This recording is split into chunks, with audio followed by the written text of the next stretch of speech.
do you want to state who you are? Marty Maricle.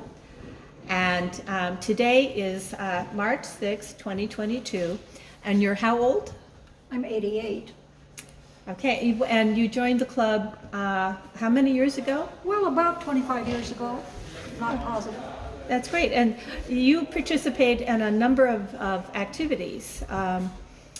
And do you want to describe those activities? Well, primarily I was a runner. It took me a while to learn to swim.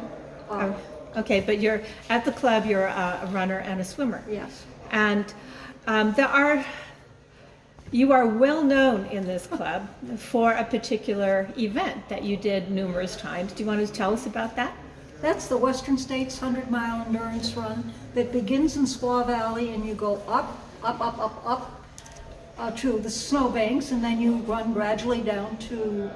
You finish in Auburn, is my understanding. That's what I You go, remember. it's a trail run over all kinds of terrain, snow and rocks, and you cross rivers or creeks.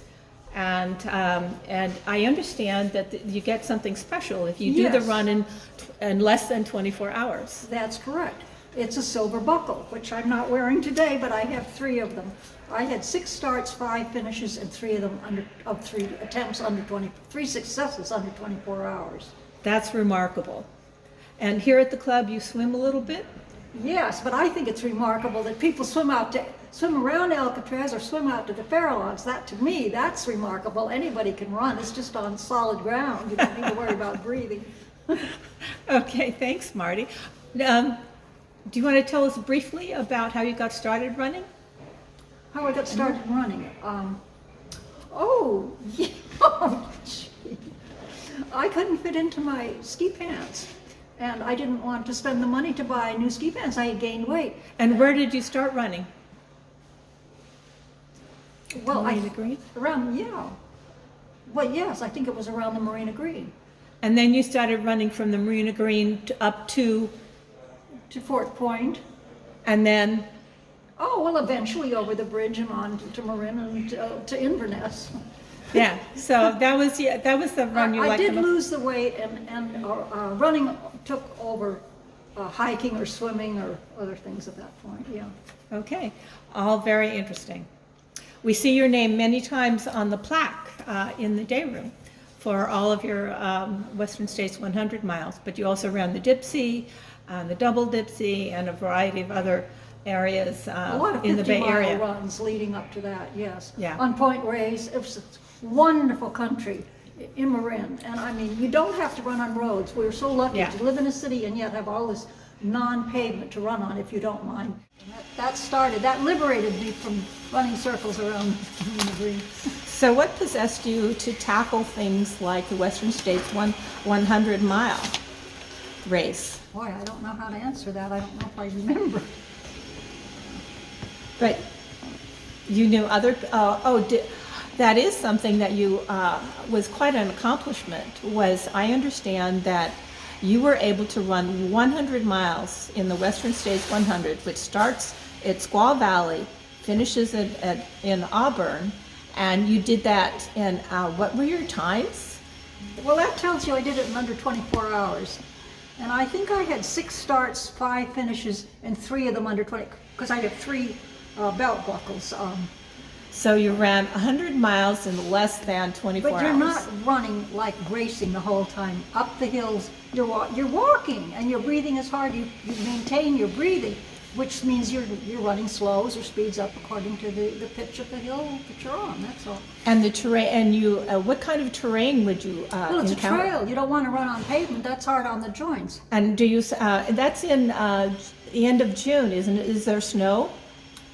You mean on the race itself? Yes. Oh, yes. Yeah. It's snow, and you cross streams. Yeah. And yeah, of course. It's great. It's really, this was a long time ago, but now you have to sign up, and there's a lottery to get in, and it costs probably 5 times as much.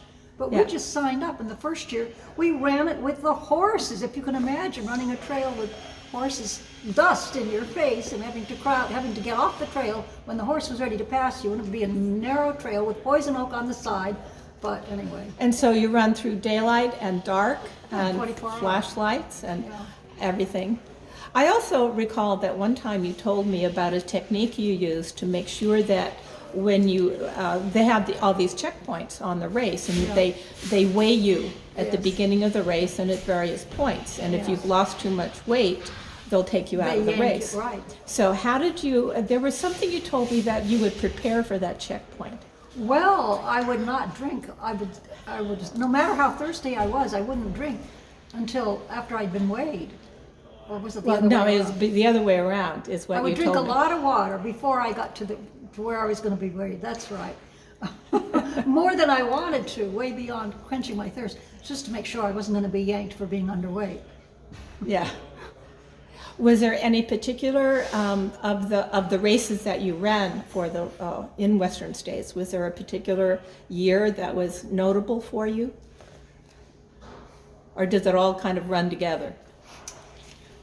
Oh gosh, I can remember various experiences, but I don't know that I could put them in place. There was a no-hands bridge. There was a place we had to cross a river, and there wasn't a railing. And I remember being a little bit concerned that, as tired as I was towards the end of the race, I would fall off the bridge into this river. Was that the crossing at Rucky Chucky? I don't think so. I think it was further on. I don't remember. Really, I don't remember. Okay. It was a great run, though. I mean, run, hike, walk. People would go to the side of the trail and lie down and take a nap if they needed to. And some people would change their shoes and socks after wading through the river. But you didn't know. Some years the water was so high you had to wait until a rowboat came, and they wouldn't take the rowboat across until they had like 6 people in it. And other years it would allow you to go through. There were people standing there to hold your arms as you crossed. But you just never knew. And the trail wasn't always the same. Some years it was longer than others. And, What an amazing adventure. It was fun. It wasn't really a race. It was an adventure, yes. An outdoor adventure. There's a different race that we had an incident with you, as I recall. There was a DSE practice dip sea race, club race, where I came out of Stinson Beach hiking with my niece, and we encountered you, and you had fallen. And do you want to tell us about that, or shall I start? Well, what I remember about that was that the inside of my mouth had been cut and was bleeding. The inside of my mouth. And I didn't understand how that could happen. And I recall when I met you that day that you had dust all over your face. You had a deep gash in your leg. And you said, I said, "What happened?" And you said, "I was running and suddenly there was a rock in my mouth." You had fallen. I don't remember that. Yeah. But in true South End and DSE fashion, you finished the race, and people tried to get you, including Keith and I, tried to get you to go straight to the first aid station, and what did you want to do instead? I had found something, I don't know if it was a camera or what, crossing the road near the end of the race, that somebody had slipped out of somebody's pack, and I was trying to find the owner and return it. And I was just trying to find who belongs to this. And instead of that, everybody wanted to know what happened to me. Never mind me, I'm just trying to return this. But what I was thinking of was, in addition to that, you were insisting on breakfast.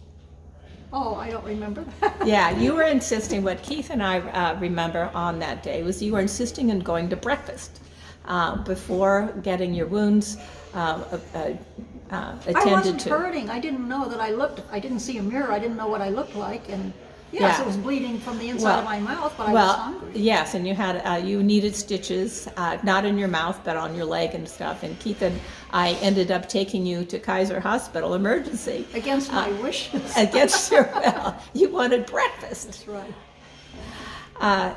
In any case, to you today. So Marty, as we wrap up today, do you have any advice for people who want to join the South End, or who want to take up running or participating in the South End Running Group? Well, this club has expanded so much since I joined it, and there are all kinds of different activities. They didn't have a runners group when I joined it. Maybe one or two other people were running, and now they have a whole group and go out, and we had breakfast together just recently, I remember. Afterwards, people brought stuff, and it was just a lot of fun, a very social group, a very friendly group, and the membership has increased tremendously from when I was a member. But that's good. I mean, there are different activities that you can do. You don't have to just be a rower or a swimmer in order to come down here and be part of the group. Okay, thanks, Marty. Anything you want to end with or wrap up? I'm so glad I finally learned to swim. That was, I mean, not to swim, but to do the crawl, as we call it. I know you call it something else.